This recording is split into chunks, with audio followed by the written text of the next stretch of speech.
You parked in the wrong life, Carter. The video call pixelated for a second, and when it cleared, I saw something that made my breath catch. There on my side of our bed sat a red men's Rolex. Definitely not mine. "Nice new clock, babe," I said, forcing a laugh while my detective instincts screamed warnings. Elise glanced back at the nightstand, and her face went pale for just a moment before she recovered. "Oh, that old thing? I found it at a garage sale. Thought you might like it." "Right. Because my wife of 22 years suddenly developed an interest in buying me expensive watches from garage sales. The same woman who complained when I spent $50 on work boots. Tom, you still there?" Elise's voice pulled me back to the screen. She was smiling too wide, the kind of smile she used on difficult clients at her advertising agency. "Yeah, just admiring your I find."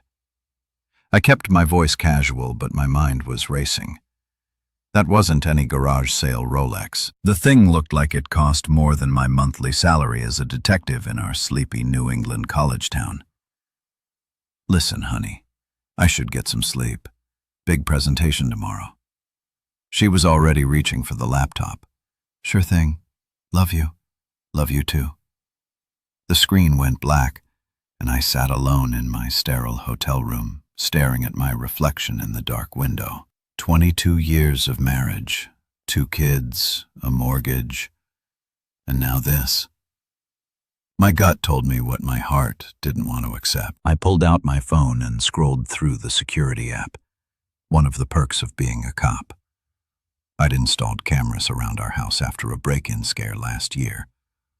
Elise had complained they made her feel like she was being watched.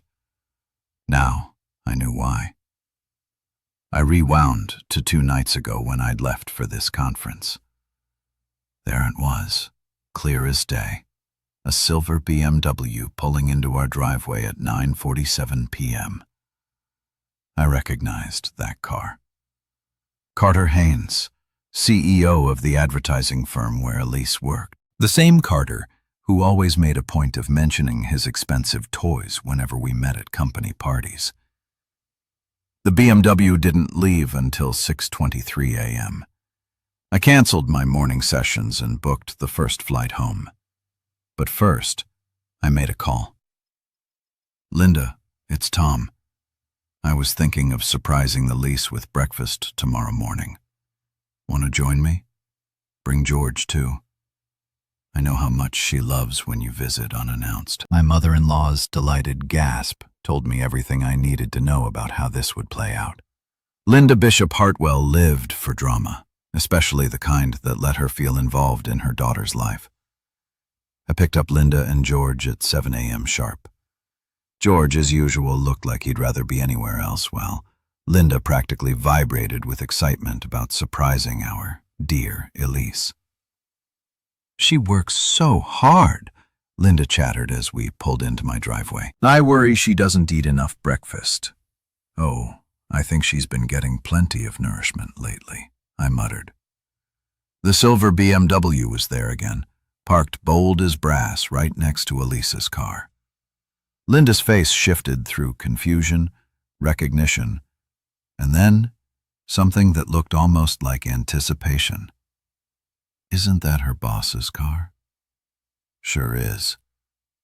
I grabbed the bag of bagels and cream cheese. "Must be having an early morning meeting." George finally spoke up.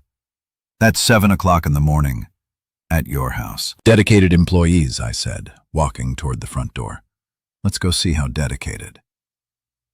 I used my key, making sure to call out loudly, "Honey, I'm home early, and look who I brought for breakfast." The sounds from the kitchen stopped abruptly.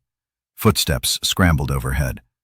We walked into the kitchen, and there was Elise, hair messed up, wearing nothing but my old Police Academy t-shirt and panic. Carter Haynes stood by the coffee maker in his boxers and an undershirt, holding a mug like it might shield him from the 3 pairs of eyes now staring at him.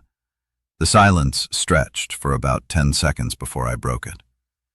"Don't get up on our account, Carter." "Oh, wait. You already did." Linda made a sound like a deflating balloon. George just stood there, mouth open, still holding the bag of bagels. Elise found her voice first. Tom, you're supposed to be in Boston until tomorrow. Funny thing about conferences. Sometimes they end early. I walked over to Carter, who was now desperately looking around for his clothes. You know what's really funny, though? That red Rolex upstairs. The one my wife said she bought at a garage sale. Carter's face went white. His hand instinctively went to his wrist where a tan line clearly showed where a watch usually sat. Now, Tom, Elise started, switching to her crisis management voice, this isn't what it looks like. Really? Because it looks like my wife is screwing her boss in our kitchen while wearing my shirt. But hey, maybe I'm just seeing things wrong. 20 years as a detective will do that to you. Linda finally found her voice. Elise Marie Hartwell. What is the meaning of this? It's Elise Bishop. Mom has been for 22 years. I looked at Carter, who was edging toward the door. Going somewhere, Carter? Don't forget your watch. I headed upstairs, grabbed the Rolex from the nightstand, and came back down. Carter had managed to find his pants, but was still shirtless. Here, I tossed the watch at him. It hit him in the chest and clattered to the floor. Wouldn't want you to be late for your next appointment. Carter bent to pick up the watch, and I noticed his hands were shaking.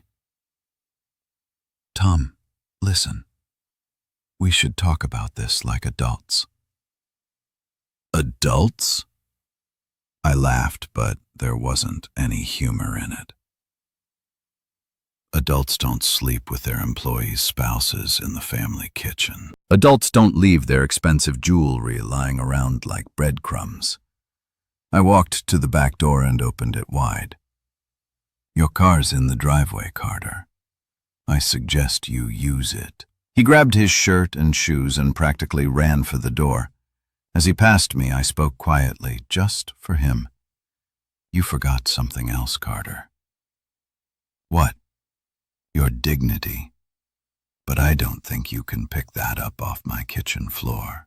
After Carter fled, the real fight began. Linda alternated between horrified gasps and demanding explanations. George sat at the kitchen table staring at his coffee like it held the secrets of the universe. And Elise went on the offensive. You had no right to humiliate me like that, she hissed once her parents finally left. Bringing my mother here, ambushing me. I had no right? I couldn't believe what I was hearing. You're screwing your boss in our house and I had no right? It's not that simple, Tom. You don't understand the pressure I'm under at work. The expectations. Oh, I understand perfectly. Carter expected you to spread your legs, and you delivered. Very professional. She slapped me hard. The sound echoed through the kitchen. I touched my cheek and nodded. Feel better?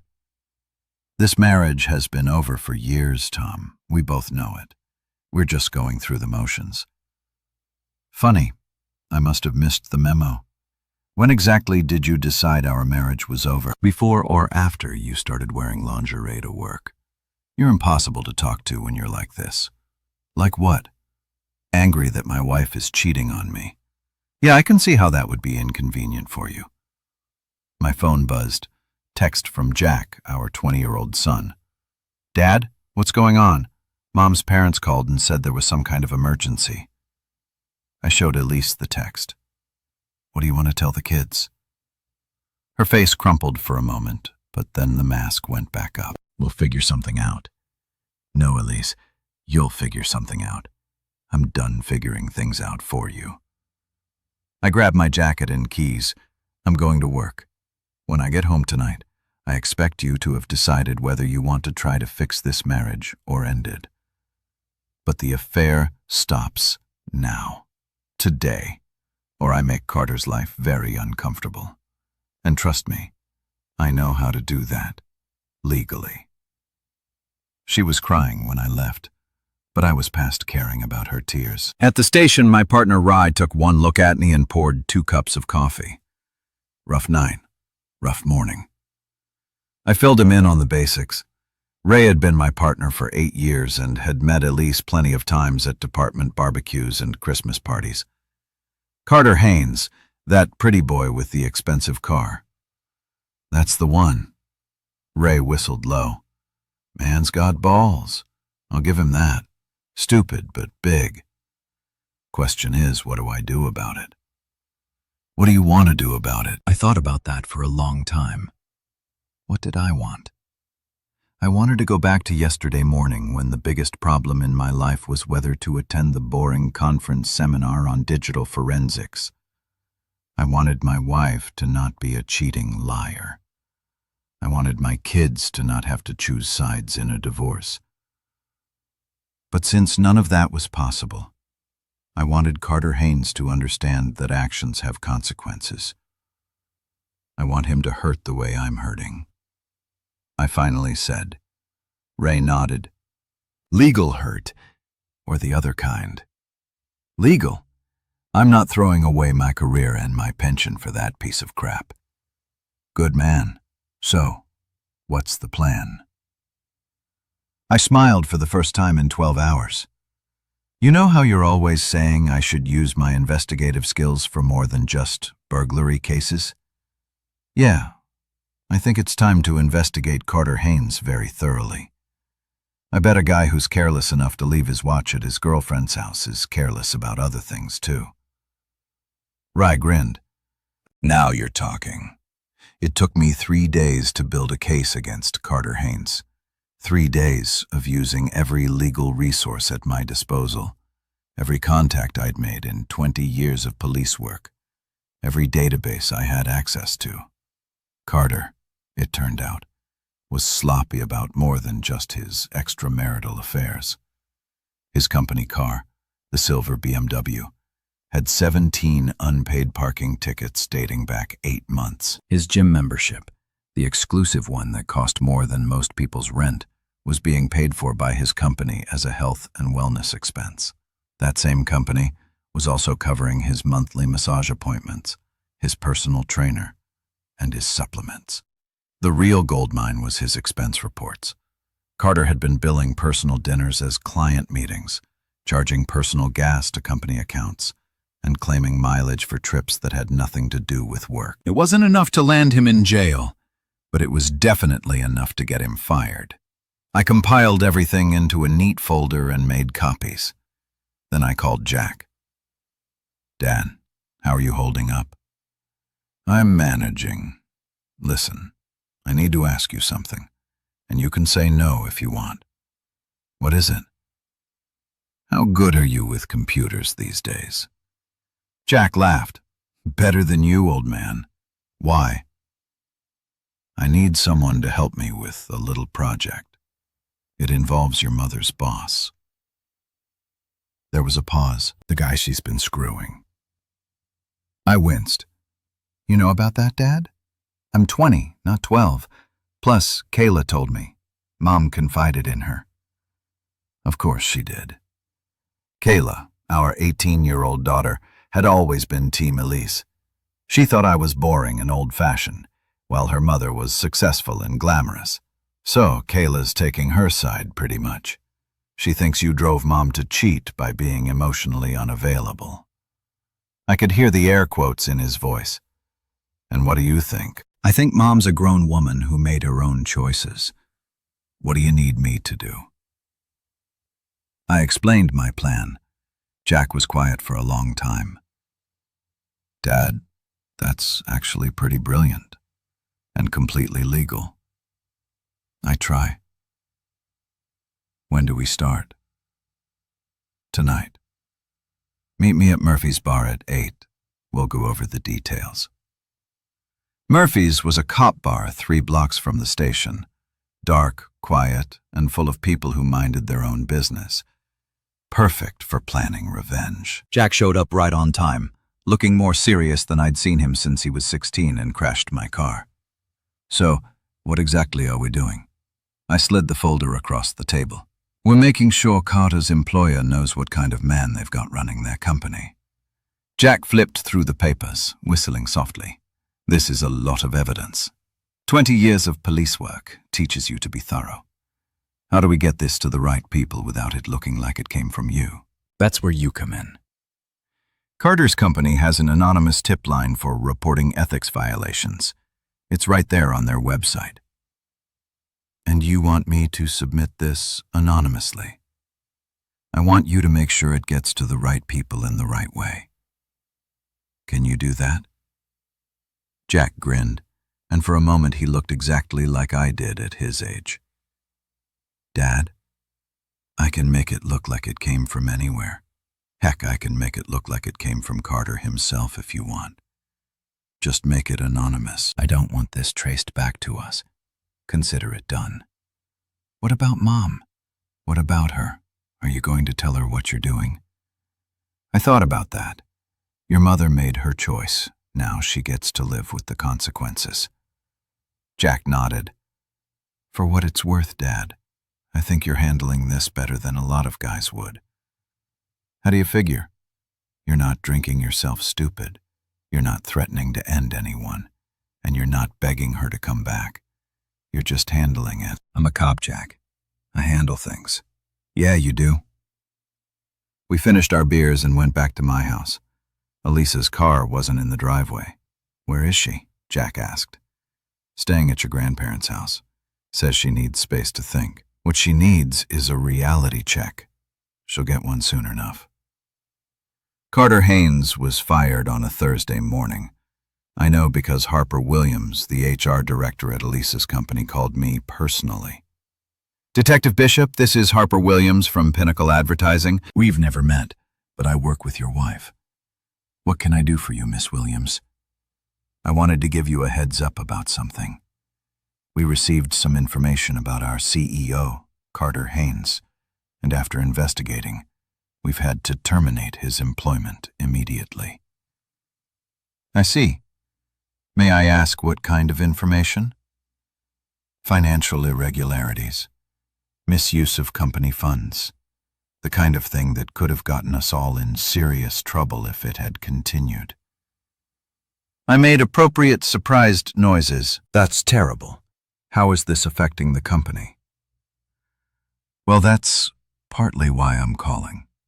Your wife was close to Mr. Haynes professionally. I mean, there may be some fallout from his termination that affects her position. What kind of fallout? The board is reviewing all of his decisions, including personnel matters. Elisa's recent promotion to creative director came directly from him without the usual committee review, and now they're questioning that decision. Let's just say her position isn't as secure as it was a week ago. I thanked Harper and hung up, feeling something that might have been satisfaction or justice. Hard to tell the difference sometimes. My phone rang again immediately. Elise, Tom, did you hear what happened to Carter? I heard he got fired. Something about financial irregularities. This is a disaster. The whole company is in chaos. They're questioning everything he did, every decision he made, including promoting you. Silence. Elise, how did you know about that? Lucky guess. So what does this mean for your job? I don't know yet, Tom. I think someone set him up. The timing is too convenient. Convenient how? Right after. You know. After what happened. Are you suggesting I had something to do with Carter getting fired? Did you? I thought carefully about my answer. I didn't make Carter steal from his company, Elise. I didn't make him falsify expense reports or use company money for personal expenses. If he got fired, it's because he did things that got him fired. But you investigated him, didn't you? I'm a detective, Elise. I investigate things. It's what I do. You son of a witch. Watch your language. You're talking to the father of your children. She hung up on me. Rye looked up from his desk when I walked into the station. You look like the cat that ate the canary. Carter Haynes got fired this morning. No crap. What for? Turns out he was stealing from his company. Funny how these things come to light. Hilarious. What's next? Next, we see how Elise likes being married to a man who actually fights back. But I was wrong about what came next. What came next was worse than I'd expected. Jack called me at work that afternoon and I could hear the anger in his voice before he said a word. Dad, you need to know something. I just had lunch with Kayla. Okay. She says Mom is pregnant. The world stopped moving for a moment. What? Pregnant? About 6 weeks along? I did the math. 6 weeks ago, I'd been working a double homicide case, coming home exhausted every night for 2 weeks straight. It's not mine, I said quietly. Yeah, I figured that out. Kayla thinks it's wonderful. She's talking about how Mom deserves to be happy and how this baby represents a new beginning. Jesus Christ, it gets worse, Dad. Mom told Kayla that Carter wants to marry her, that he's going to leave his wife and they're going to start fresh somewhere else. His wife. Carter's married, apparently, has been for 15 years, 2 kids. So Elise wasn't just a cheater, she was a homewrecker, and now she was pregnant with a married man's baby. Dad, you still there? Yeah, I'm here. Just processing. What are you going to do? I honestly don't know, son. I honestly don't know. I didn't go home that night. Instead, I sat in my car outside Carter's house, his real house, where his real family lived. It was a nice place in the expensive part of town with a perfectly manicured lawn and a swing set in the backyard. Carter's wife was beautiful in a wholesome suburban way.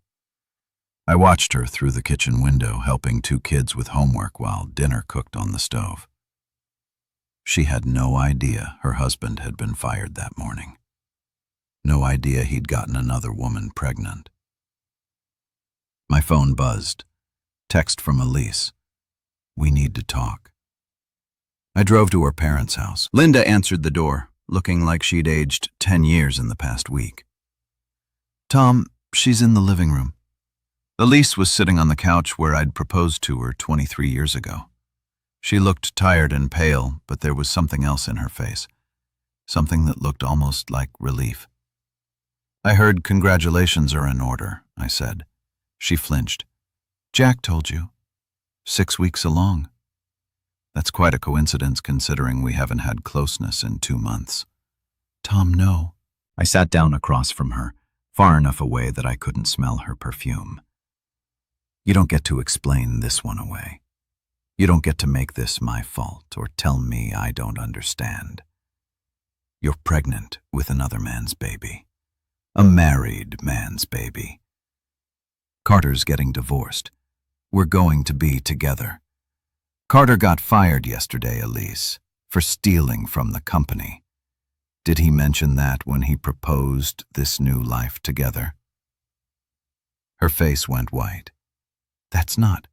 He said it was a misunderstanding. It's not a misunderstanding. It's embezzlement and fraud and about a dozen other things that are going to make him unemployable in this industry. You did this. You destroyed him. I didn't make him steal, and I didn't make him screw you. Carter destroyed himself. I just made sure the right people knew about it. She started crying then, the ugly kind of crying that comes when you realize you've made a mistake you can't take back. What am I going to do, Tom? I can't raise a baby alone. I might lose my job, too. For a moment, just a moment, I felt sorry for her. This was the woman I'd loved for more than half my adult life, the mother of my children, the person I'd planned to grow old with. But then, I remembered Carter's watch on our nightstand. I remembered the lies and the gaslighting and the way she'd tried to make this my fault. You should have thought about that before you decided to blow up our marriage. Please, Tom, I know I screwed up, but we can fix this. We can work through it. How exactly do we work through you being pregnant with another man's baby? She didn't have an answer for that. I stood up. I'll have my lawyer draw up divorce papers. You can keep the house until it sells. Then we'll split everything 50-50. I'll pay child support for Jack and Kayla until they're finished with college. What about the baby? What about it? It's not mine, but Tom. No, Elise. I'm done. 22 years, and this is how it ends. Not with us growing apart or falling out of love, but with you getting knocked up by a married embezzler in our kitchen. I walked toward the door, then stopped. One more thing. Carter's wife doesn't know about any of this yet. His kids don't know their father is a cheater and a thief, but they will soon. And when they do, when his whole life falls apart, remember that you helped make that happen. You're not just destroying our family, Elise. You're destroying his, too. I left her crying on her mother's couch and drove home to my empty house. 2 weeks later, I was having coffee at Murphy's when Ray slid into the booth across from me with a newspaper. You see the business section today? He spread the paper out on the table. The headline read, "Local ad executive arrested for embezzlement." There was Carter's mugshot, looking pale and defeated. The article detailed his arrest for stealing over $200,000 from Pinnacle Advertising over the past 2 years. It also mentioned that he was being investigated for similar crimes at his previous job. Turns out your boy Carter has been doing this for a while. Rye said the investigation you started opened up a whole can of worms. I read the article twice. Carter had been stealing money to fund his lifestyle. The expensive car, the gym membership, the jewelry, the affairs. He was looking at serious prison time. There's more. Rye said, "My buddy in white-collar crime says Carter's been trying to make a deal. Wants to testify against other people in exchange for a lighter sentence." What other people? Anyone who might have helped him. Anyone who might have known about the money and didn't report it. It took me a moment to understand what he was saying. Elise, if she knew about the stolen money, if she benefited from it in any way, she could be charged as an accessory. I thought about the expensive dinners Carter had paid for the weekend trips, the jewelry he'd probably bought her. If prosecutors could prove she knew the money was stolen. She's pregnant, Ray, and unemployed. Pinnacle fired her last week. I know. Doesn't change the law. My phone rang. Speak of the devil. Tom, please, I need your help. Elisa's voice was shaky, desperate. What's wrong now? Carter's been arrested. The FBI came to my parents' house this morning. They want to talk to me about what? They think I knew about the money. They have pictures of us at restaurants, receipts from trips we took. Tom, I swear I didn't know he was stealing. Did you ask where the money came from? Silence. Elise. No, I assumed he made good money. He was the CEO. You never wondered how a CEO of a small advertising firm could afford to spend $500 on dinner? I didn't think about it. Of course she didn't. Elise had always been good at not thinking about inconvenient details. What do you want from me? I need a lawyer, a good one, and I need character witnesses. People who can testify that I'm not the kind of person who would knowingly participate in a crime. Are you? Am I what? The kind of person who would knowingly participate in a crime. Another long silence. I never meant for any of this to happen, Tom. That's not what I asked. I don't know, she whispered. I don't know what kind of person I am anymore. It was the first honest thing she'd said in months. I'll give you the name of a lawyer, I said finally. A good one, but I can't be a character witness. Elise. I can't stand up in court and vouch for your honesty. Because of the affair? Because of everything. She was crying again when she hung up. Ray was watching me carefully. You okay? I will be. What happens now? I folded the newspaper and stood up. Now I go home and call my kids. They need to know their mother might be going to prison. And after that, I thought about it. After that, I start over. The trial lasted 3 weeks. Carter pleaded guilty to embezzlement and fraud in exchange for a reduced sentence of 5 years in federal prison. His wife divorced him and took the kids to live with her parents in California. Elise's trial was harder to watch. She'd hired a good lawyer with money borrowed from her parents, and he did his best to paint her as an innocent victim of Carter's manipulation. The prosecutor wasn't buying it. The evidence was damning. Credit card receipts showing expensive dinners and hotel rooms. Bank records showing cash deposits Carter had made to Elise's personal account. Text messages between them discussing money and trips. The worst part was when they read some of the text messages aloud in court. Carter booked us the penthouse suite at the Marriott for next weekend. Elise, can you afford that? Carter, don't worry about money, baby. I've got it covered. Elise, you're so good to me. Tom never spent money like this. Carter, Tom's a loser. You deserve better. Jack was sitting next to me in the courtroom when they read that exchange. I felt him tense up, saw his hands clench into fists. Easy, I whispered. She called you a loser, he whispered back. I've been called worse, but it stung. Even after everything, it stung. The jury deliberated for 2 days. When they came back, the foreman stood up and read the verdict. On the charge of conspiracy to commit embezzlement, we find the defendant guilty. On the charge of money laundering, we find the defendant guilty. On the charge of fraud, we find the defendant not guilty. Elise collapsed in her chair. Her lawyer put his arm around her shoulders. The judge sentenced her to 18 months in federal prison, followed by 2 years of probation. She would serve her time at a minimum security facility in Connecticut, about an hour's drive from home. As they led her away in handcuffs, she looked back at me one last time. I couldn't read the expression on her face. Regret, anger, resignation. I didn't care anymore. Outside the courthouse, reporters were waiting. I pushed through them without comment, but Jack stopped. My mother made her choices, he told the cameras. Now she's paying for them. That's how justice works. Kayla was there too, crying and screaming at the reporters about how unfair it all was.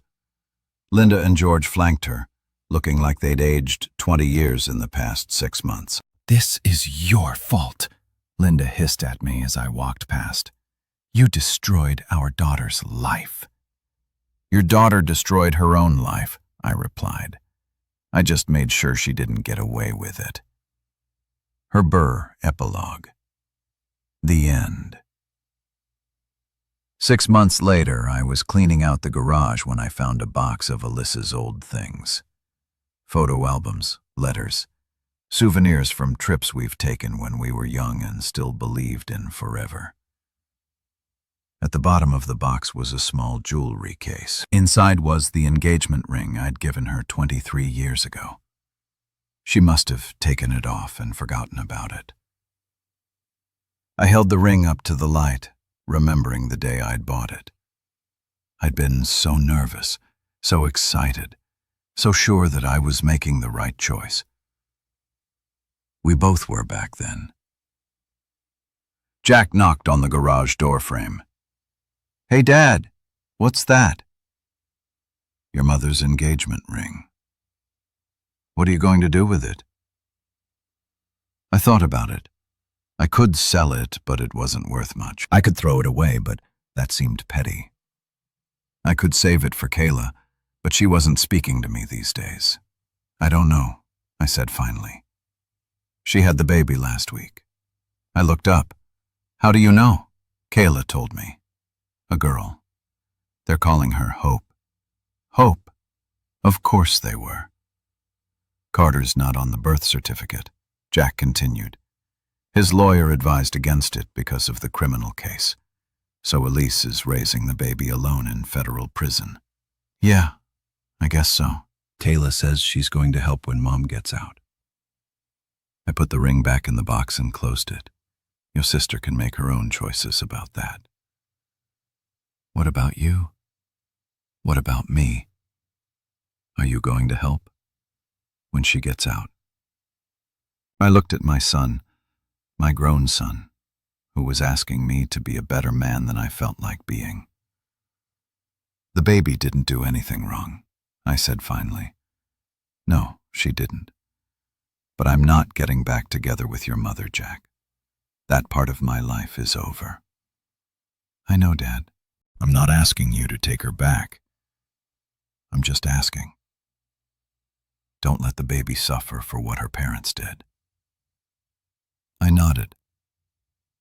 I'll think about it. That night I sat on my back porch with a beer and thought about justice. I'd gotten what I wanted. Carter was in prison. The lease was paying for her crimes. And everyone knew the truth about what had happened. But I didn't feel victorious. I felt empty. My phone rang. Ray, how you doing? Partner. I'm okay. Liar. What are you doing? Sitting on my porch drinking beer, feeling sorry for myself. Want some company? Sure. Ray showed up 20 minutes later with a six-pack and a deck of cards. We sat on the porch playing poker and not talking about anything important until the sun went down. You know what your problem is? Ray said as he dealt another hand. I'm sure you're going to tell me. You won. Carter's in prison. Elise is in prison. And you're free to start over. But you're sitting here acting like you lost. Maybe I did lose. Maybe we all lost. Bees, you lost a cheating wife and gained your self-respect. That's a fair trade in my book. I looked at my cards. 2 pairs. Jacks and 8s. Not a great hand, but not terrible either. You know what I keep thinking about? I said. What? That watch. The red Rolex that started all this. If Carter hadn't left it on my nightstand, I might never have found out about the affair. You would have found out eventually. Guys like Carter always get sloppy. Maybe. Or maybe I would have spent the next 20 years married to a woman who was screwing around behind my back. Would that have been better? I thought about it. Number. I guess it wouldn't have been. Ray won the hand with a straight. As he collected the chips, he looked at me seriously. Tom, you did the right thing. Maybe it wasn't pretty, and maybe it hurt people who didn't deserve to get hurt, but you did the right thing. Don't let anyone tell you different. I raised my beer to doing the right thing. To doing the right thing, Ray echoed. We finished the beer and played cards until midnight. When Ray left, I went inside and looked at the house that was now just mine. It was quiet. Too quiet. But it was honest. No more lies, no more secrets, no more red Rolexes on nightstands. I thought about the baby, Hope, and wondered what kind of life she would have. I thought about Kayla, who was angry at me but would probably come around eventually. I thought about Jack, who was proud of his old man for fighting back. Most of all, I thought about Elise, sitting in a prison cell, probably wondering how her life had gone so wrong so fast. I could have told her. It went wrong the moment she decided that 22 years of marriage was worth less than a few months of excitement with a man who turned out to be a criminal. But she would figure that out on her own. Eventually, I turned off the lights and went to bed. Tomorrow, I would start the rest of my life. The life where I was Tom Bishop, not Tom Bishop whose wife cheated on him. The life where I was the hero of my own story, instead of the victim of someone else's. It was going to be a good life.